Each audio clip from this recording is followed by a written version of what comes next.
Nerds! Nerds!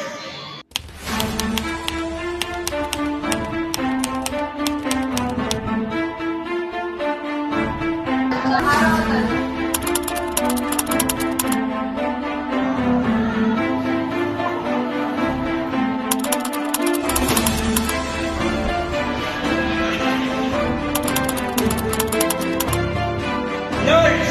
Nerds!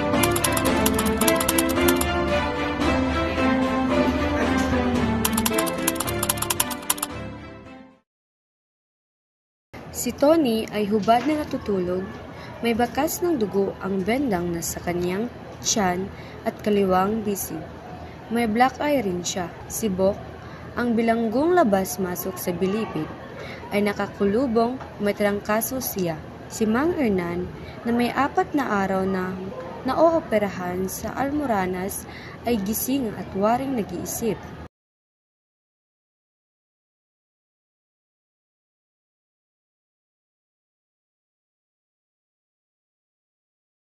Nakaplastercast naman ang isang paa ni Doming.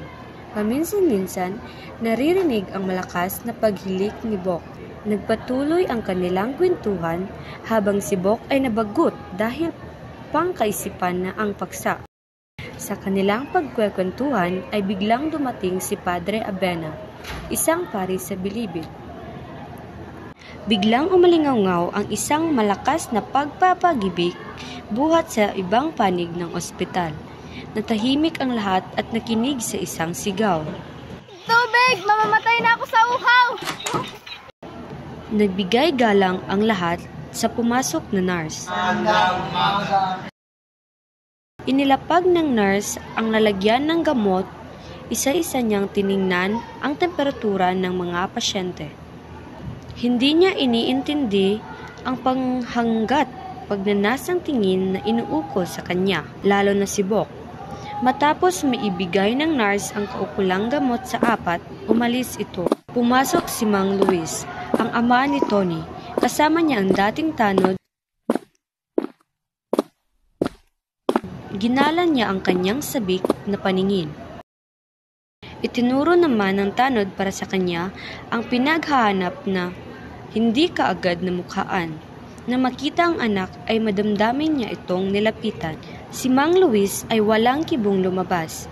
Pagkalipas ng ilang saglit ay dahan-dahang naupo sa gilid ng kanyang teheras si Tony.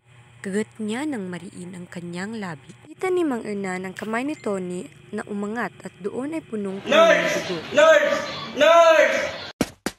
Nagmamadaling pumunta ang nurse na marinig ang malakas na boses ni Doming.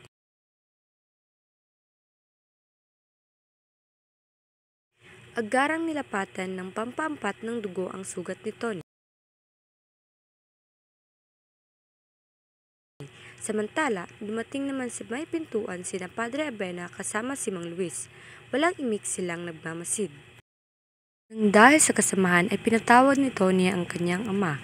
Pero una, hindi tumugon si Tony habang si Mang Luis naman ay nabuhayan ng loob at dahan-dahan siyang lumapit sa bunsong anak na ngayon may kakaiba ng sinag sa mukha.